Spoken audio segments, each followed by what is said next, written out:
In October 2001, weeks after the attacks on the United States, two B-2 stealth bombers took off from Whiteman Air Force Base in Missouri. The mission lasted over 44 hours. They flew across the world without landing, refueled in the air several times, entered hostile airspace undetected, dropped their payload over Afghanistan, and flew all the way back home. No parade, no cameras, no one talking about it on the news. Most people never knew the mission happened. The pilots later said the hardest part wasn't the distance, it wasn't the danger. It was staying focused for nearly 2 days straight, knowing one mistake could end the mission, destroy the aircraft, and kill everyone depending on them. For hours, they followed checklists without speaking. No music, no conversation, just numbers, coordinates, orders. By the time they landed, the world had already moved on. That's how this job works. The aircraft is famous, the missions are classified, the pilots are forgotten. And the ones who stay long enough don't stay the same, because every stealth bomber pilot starts the same way. It starts with the alarm, then level 1, trainee in the simulator. It starts with the alarm, not the loud kind. A soft tone in the barracks at 3:40, the kind that means this isn't a drill, but it also isn't something you're allowed to talk about. You sit up before your brain catches up with your body, boots on the floor, uniform already folded the way they told you to fold it, no wrinkles, no mistakes, not here. You don't know where you're going yet. You just know your name was on the list. The hallway smells like coffee and floor polish. Everyone moving fast, nobody speaking. That's the first rule they teach you. Don't ask questions you weren't told to ask. You signed the papers 6 months ago, pages of them. Non-disclosure, security clearance, psychological evaluations that lasted longer than your last relationship. You thought you were joining the Air Force? You were wrong. You're joining the part of it that doesn't exist in press conferences. The instructor meets you outside the simulator building. No rank patch on his sleeve. That's normal here. You ready? He asks. You nod. You're not ready. Inside, the room is cold enough to keep people awake. Rows of motion simulators, black, numbered, no windows. They sit you down in cockpit mock-up 07. This isn't fighter training, the instructor says. You don't win dogfights. You don't get glory. You fly missions nobody talks about. He leans closer. You miss one step, people die who never see you coming. The screen powers on. B2 systems interface. You've seen pictures of the aircraft. Everyone has. The flying wing, no tail, no noise until it's already overhead. But the pictures never show what it feels like to be responsible for it. You spend 12 hours in that seat. Fuel calculations, navigation corrections, emergency procedures you hope you never use. No cheering, no high fives, just checklists. When you finally stand up, your legs shake like you ran a marathon. The instructor hands you a folder. Level 1's over, he says. Now you learn what the job actually is. You look at the folder. Inside is your new assignment, Stealth Bomber Pipeline. You don't realize it yet, but this is the last time you'll feel like a normal person. Level 2, Junior Systems Officer. The first time you see the real aircraft, it's at night. They always bring new people at night. Hangar lights low, security everywhere, no phones, no photos, no talking unless someone with more stripes tells you to. The B2 sits in the middle of the floor like it doesn't belong to this world. Flat, black, silent. It looks less like a plane and more like a shadow someone forgot to turn off. Your job now isn't flying, not yet. You sit behind the pilot as the junior systems officer, learning how the machine actually works when the manuals stop helping. Fuel balance, thermal signatures, radar absorption angles, things nobody outside this program even knows exist. The pilot doesn't introduce himself. He just says, "Don't touch anything unless I tell you to." You nod. That becomes your life for the next year. Watch, listen, write everything down. You learn the real rules fast. Nobody cares how smart you were in training. Nobody cares what scores you got. The only thing that matters here is whether people trust you not to make a mistake at 40,000 feet with $100 million of classified hardware under you. Your first real flight lasts 18 hours. No windows you can open, no fresh air, just instrument glow and the hum of systems that never turn off. Halfway through, the pilot says, "You still awake back there?" "Yes, sir." "You won't be by year 5. You think he's joking. He isn't. After landing, they don't congratulate you. They hand you another checklist. You start to understand something. This isn't about flying. It's about endurance. And the people who can endure the longest are the ones who move up. Level 3, certified co-pilot. The first time they let you take the left seat, nobody makes a big deal about it. No ceremony, no speech, just a clipboard with your name on it and a time. 2:10, night launch again. The senior pilot hands you the checklist. You run it, he says. Your hands don't shake. You're past that stage now. You know every switch in this cockpit better than you know your own apartment. Power systems online. Navigation aligned, stealth coding inspection confirmed, everything perfect. It has to be perfect because this aircraft doesn't give warnings. It just stops for giving mistakes. The mission briefing was short, long range, refueling twice, payload live. Nobody says the word bomb. They never say the word bomb. They say package. They say delivery. They say objective. You taxi out slow, following lights that disappear behind you as soon as you pass them. The runway looks endless at night. You push the throttle forward. The aircraft doesn't roar. It glides like the ground decided to let go. Once you're airborne, the world shrinks to numbers and coordinates. No faces, no buildings, just targets on a screen. You realize something around hour 9. You're not thinking about the people on the ground anymore. You're thinking about fuel, timing, altitude, angles. Efficiency replaces emotion. That's when you know you're becoming one of them. After landing, the senior pilot finally says something different. "Good flight." That's the closest thing to praise you'll get here. You sleep 12 hours straight. When you wake up, there's a message waiting. Upgrade board review scheduled. Level 4. You're moving faster than most. That should feel good. It doesn't. Because you've started to understand what the next levels cost. Level 4, mission pilot. You don't sit in the back anymore. You don't sit on the right side anymore. You're the one signing the flight authorization now. Mission pilot. Your name goes on the line that says responsible. That word carries more weight than the aircraft. The briefing room is smaller at this level, fewer chairs, higher clearance. The targets are no longer practice zones. They're real. Coordinates in countries you won't talk about when you're home, if you're home.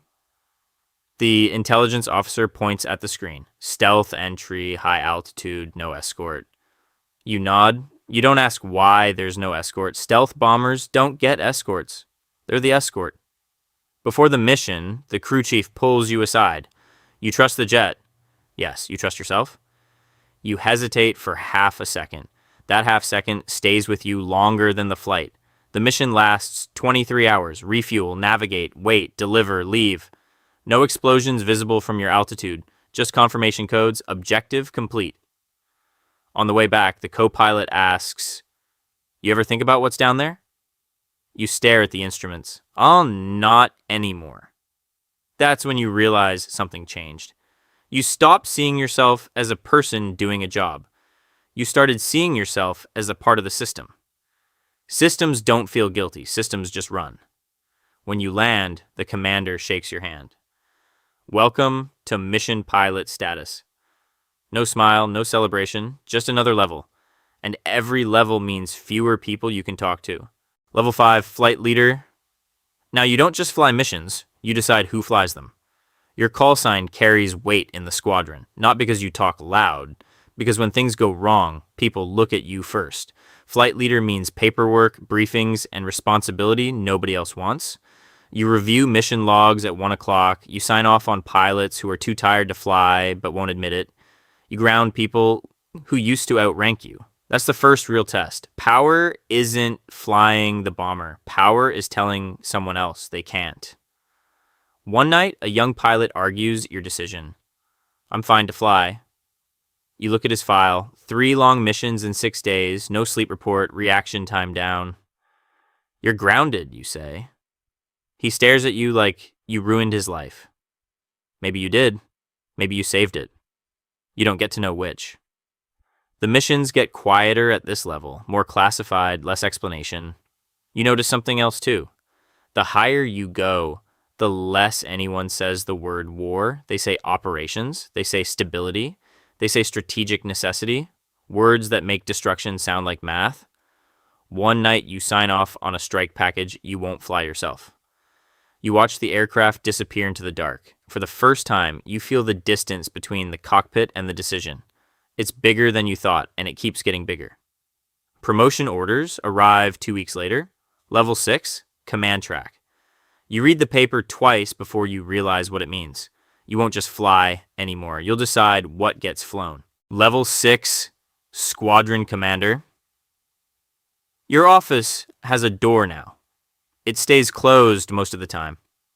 Inside, the walls are covered in maps nobody outside this building is allowed to see. Red zones, yellow zones, places where the aircraft you trained your whole life to fly are already planned to go. You don't fly every mission anymore. You approve them. That's worse. Pilots come to you for clearance. Intel officers come to you for signatures. Generals call you by your first name. That's when you know you're too deep to step out.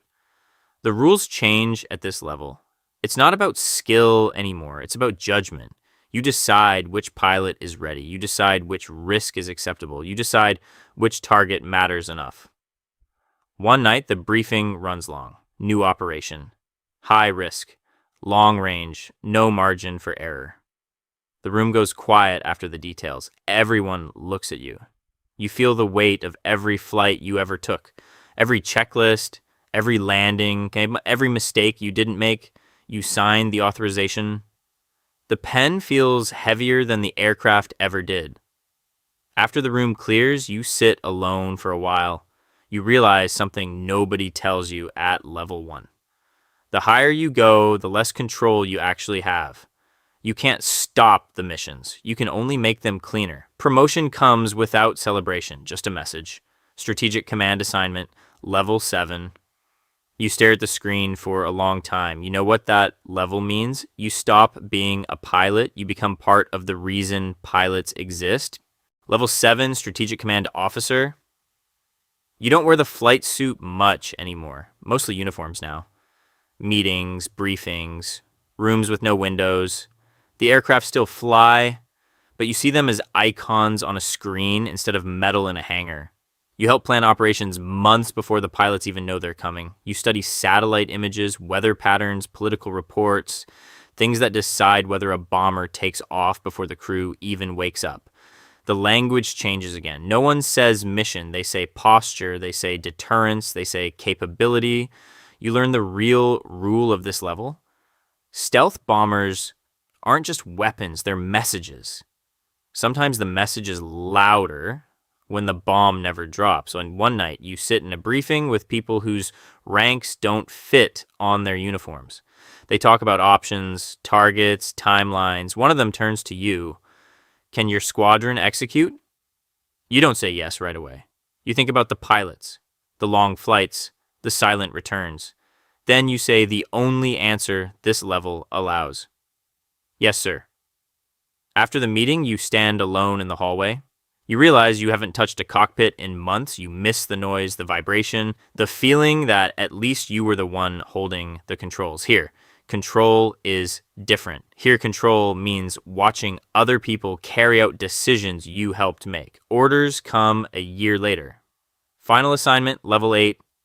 You already know this one doesn't come with a promotion party. It comes with a relocation packet and a security briefing that lasts 6 hours. You sign anyway. You always sign.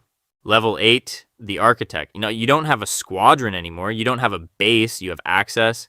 Access to rooms most pilots never know exist. Access to plans written years in advance. Access to decisions that never make the news. At this level, stealth bombers aren't aircraft. They're pieces on a board. You help decide where they go, when they go, if they go at all. You sit in a chair at the end of a long table while people argue about numbers, range, payload, response time, you notice something strange. Nobody talks about fear here. Not because there isn't any, because fear is assumed. One night, a junior officer brings in a report. New pilot certified, first operational assignment next month. You glance at the name. Young, high scores, clean record. You remember that feeling. The first time you saw the aircraft, the first time you sat in the cockpit, the first time you realized what the job really was. The officer waits for your approval. You sign the paper. Your signature authorizes a life you know too well. After the meeting, you stand by the window. The runway lights stretch into the dark. Somewhere out there, a bomber is getting ready to launch. You don't know the crew. They don't know you. That's how it works at the top. You built the system. Now the system runs without you. A transport plane taxis past the hangar. A new trainee steps off the stairs carrying a small bag and a folder he hasn't opened yet. He walks toward the simulator building. Same building. Same door. Same quiet hallway. Somewhere, a new pilot is just starting. He thinks he's learning how to fly. He doesn't. He's learning how the system works, and one day, he'll be the one signing the paper.